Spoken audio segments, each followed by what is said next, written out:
Hello, and welcome to How to Play Warhammer 40k 10th Edition, Step 1. This is a multi-stage series. I'll be slowly going over how to play 10th Edition. And today's step is Datasheets. So once you're getting to 40k, you got your models. You're like, I got an army together. I want to play. How do I actually play this?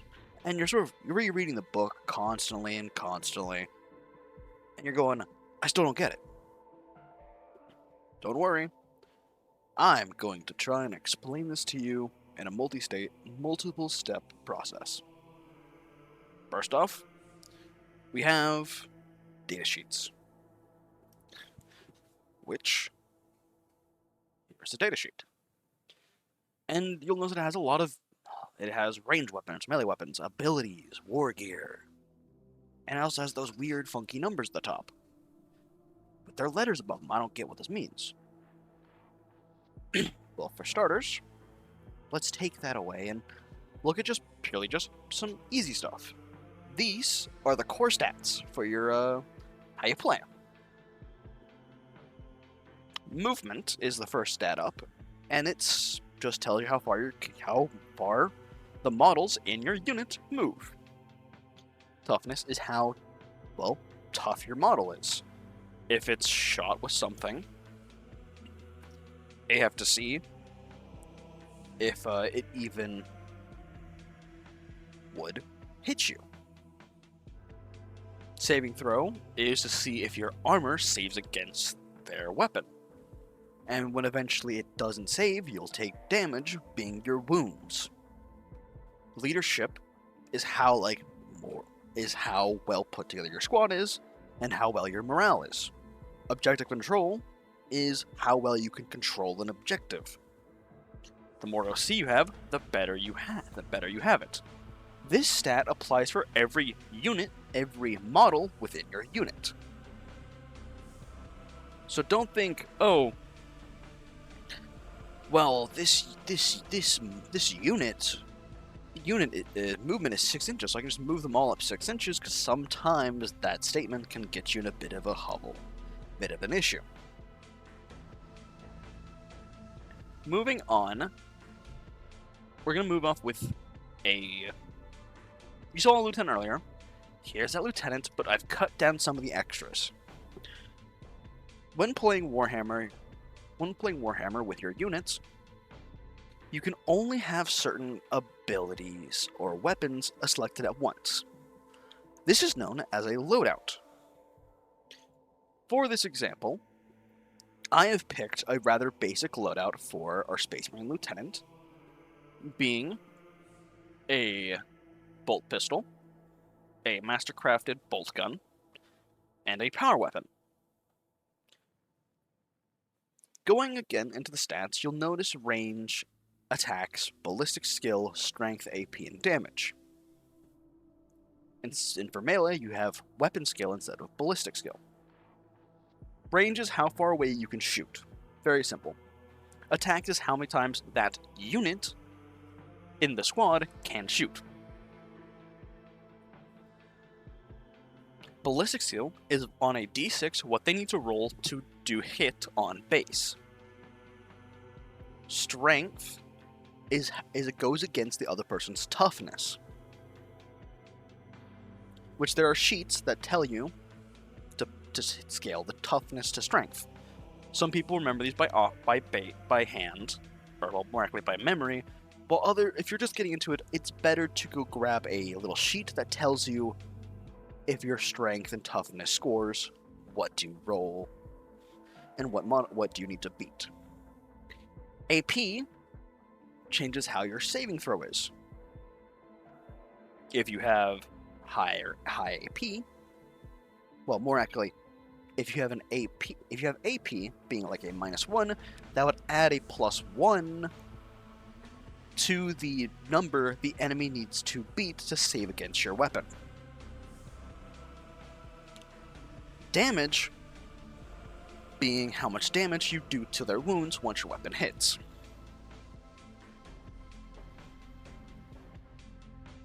You also notice that it has the bolt pistol has a keyword known as pistol. That means it can shoot into combat or out of combat. That means if you're within melee combat with your lieutenant, since he has a pistol, he can shoot out of it or in. Keep in mind, he can only shoot in if he is in the squad that's in the combat. Because you can't just start firing into another squad that's fighting another squad because of the risk of hitting your allies, which is the reason why you can't do it in-game, unless you have special rules. Going immediately over to the master-crafted bolt gun, you'll notice that its range is, well, 24 instead of 12.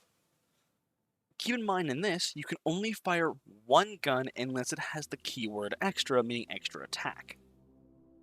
So whenever you're making a ranged attack, you have to choose between your bolt pistol or your master-crafted bolt gun.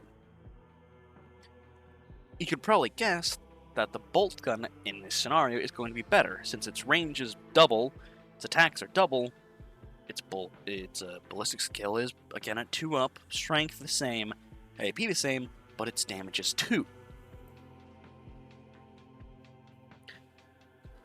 Your power weapon, or more likely your melee weapons in general, have a different rule. See, their range is melee. So, you have to be in combat to actually fight with a melee weapon. 5 attacks, a hit on a 2 up, strength 5, AP minus 2, so if our lieutenant here were to get hit by a power sword himself, he would need a 5 up minimum to save. Which you can see is that makes a huge difference when on rolling a d6.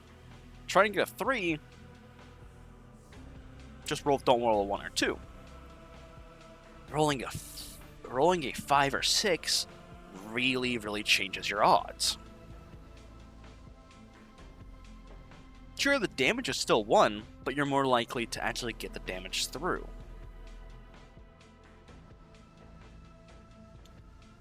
And then you notice that he has a core ability being a leader. That means this lieutenant can lead a squad. Leaders are often based on if they're wearing the same armor, part of the same unit. Well, you in this case being their actual what a regiment or Space Marine Legion or chapter or specific armor group they're in. Since this is just a lieutenant, they can lead normal Space Marines and Primaris Space Marines. Moving on from the weapon category, we have, and also going for leader, Oath of Moment. That's their faction rule. Oath of Moment is a Space Marine faction rule. It allows them to, choose a specific thing to get a specific buff or debuff for the enemy to take in a moment. Target precision, he can give the squad he's leading lethal hits. Basically mean, everyone in the squad he's leading, if they roll a 6 in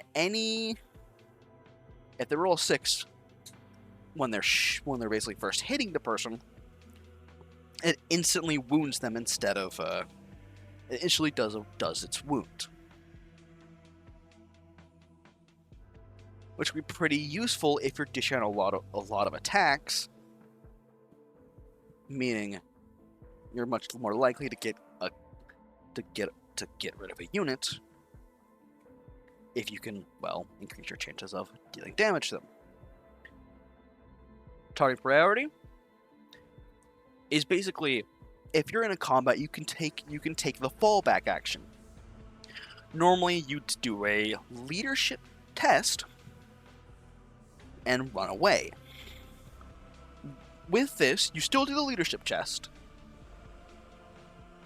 but once you're out of combat, once you're out of the melee combat, you can still shoot and charge. Meaning you can fall back shoot your opponent, and charge back in. Being able to dish out your gunfire and also get your melee in without having to just be like your little dinky pistol and can full on do your squad, not just you, but your entire squad. Because this character has a war gear ability, being that they can pack a storm shield. Due to the fact that I realized while making this character's loadout is, despite the model that I picked to put on the example battlefield, I will show you eventually, he does not have the storm shield, but he has enough, well, it's part of his loadout to have the storm shield. Moving on, so Lieutenant, he's a character, so it means he's just one guy, but he's a leader of a squad. So why don't we introduce the squad? Being the Intercessors. The Intercessors is the squad he's leading. They have 5 people, one being a sergeant who is unique because they're the last one to go because they're meant to be the leader. Together we have a lieutenant leading. The sergeant is still in the squad, but he's considered a second ranking leader. So the sergeant is the last to go. In certain squads, the sergeant might have a different different data set entirely, or might just have a little bit of different core stats. With this squad, we have a grenade launcher, and the rest have bolt rifles. So 1 grenade launcher, 4 bolt rifles, and the sergeant, who is still part of that squad, who has got their bolt pistol, power sword. Due to the way I built this squad, to be convenient, it allowed me to attach the grenade launcher to borderline anyone. So with the way that would say, at least from the way I'm seeing it, we actually have 5 bolt rifles, and just one of the bolt rifles has a grenade launcher attached to it. However, it still means you have with that one person using the bolt rifle, you have to make a choice between firing the grenade launcher or the bolt rifle. As you might notice, the grenade launcher itself actually has two little marks by it. That means the grenade launcher has an alternate fire, meaning it doesn't have just one option, but it has 2.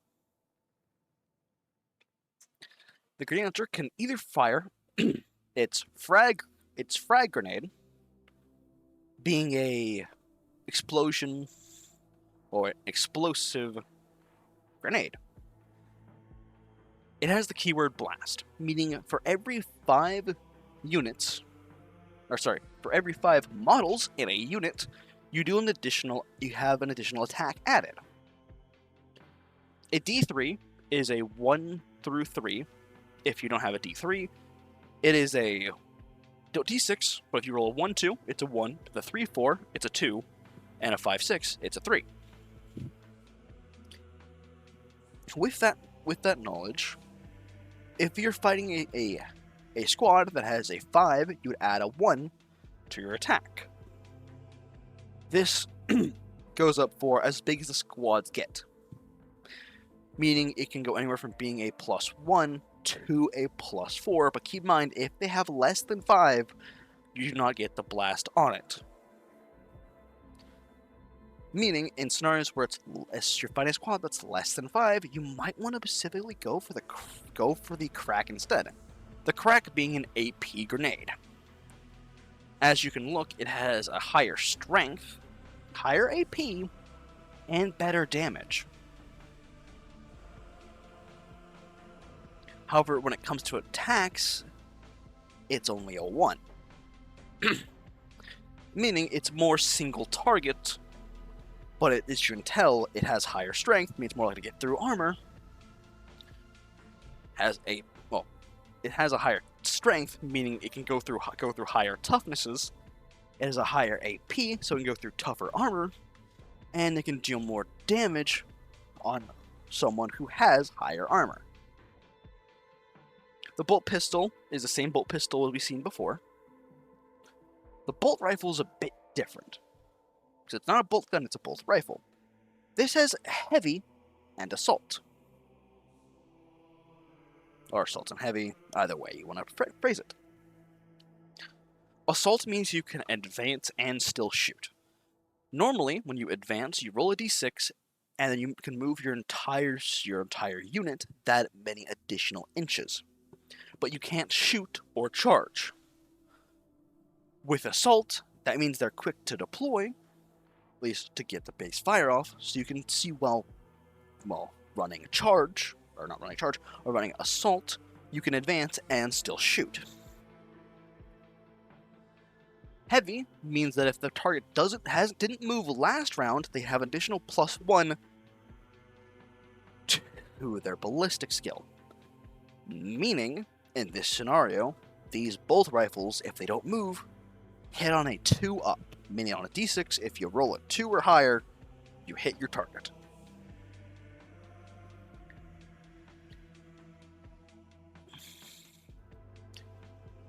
You also notice that this has, again, from earlier, there's 2 different melee weapon profiles. Since only the sergeant has the power sword and the rest have standard close combat weapons, we'll use 1 power sword for the sergeant, and 1 close, and then the 4 close combat weapons for everyone else. Since the lieutenant is leading the squad alongside the sergeant, we'd also be rolling his melee if everyone else is also doing their melee. Do be advised to roll your weapons separately so you don't get them confused with their characteristics. Their faction rule is Oath of Moment because these are, again, Space Marines. They have the same of if that person that the player, selected, either your army gets a buff or the enemy gets a debuff. And with their special rule being being objective secured. Meaning, they get this thing known as sticky objective. Meaning, if you claim an objective with this squad, you can walk away from the objective and it won't just immediately lose your control. And that's really it for the data sheets. Next off, I'm gonna be making a video on actually playing a experimental round of combat. Join us next time for that.